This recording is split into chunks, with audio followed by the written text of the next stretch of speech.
I used to reckon drovers were the wildest bunch of coots you'd find this side of the old black stump, but blow me flamin' boots. I run into some jokers once made drovers look like dames, a cutthroat crew that called themselves Olympiatic Grames.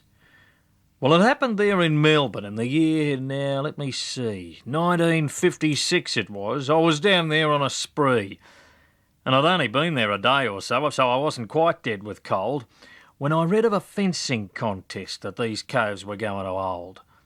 Well, as you jokers know full well, in all the great northwest, there's never been a fencer yet who hasn't given me best.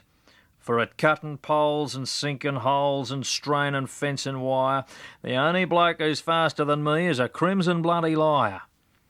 So I grabbed my gear and off I went with a sense of national pride to show these yabbies how it's done on the old crow-eating side.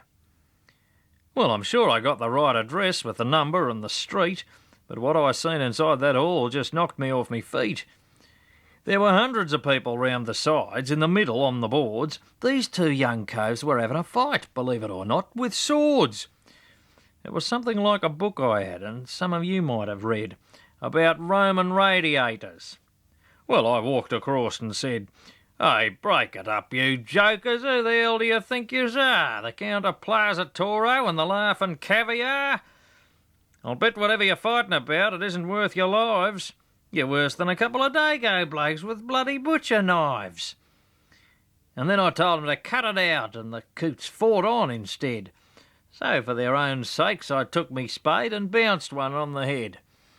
It knocked him out, of course, but then this other wild young coot, he really does his Charlie, and he gives a wild war hoot, comes tearing straight towards me with his sabre held up there.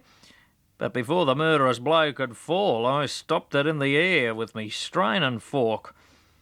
And as his broadsword clattered to the ground, I dropped him with me crowbar, and he didn't make a sound.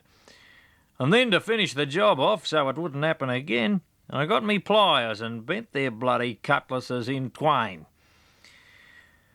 Well, then you wouldn't believe it, but instead of being glad, with one great bloody almighty roar, the crimson crowd went mad. And they started coming at me, boys, with everything they had. Well, I floored the first half-dozen chaps with the swing of me trusty mace, but as soon as one bloke hit the floor, 10 more would take his place.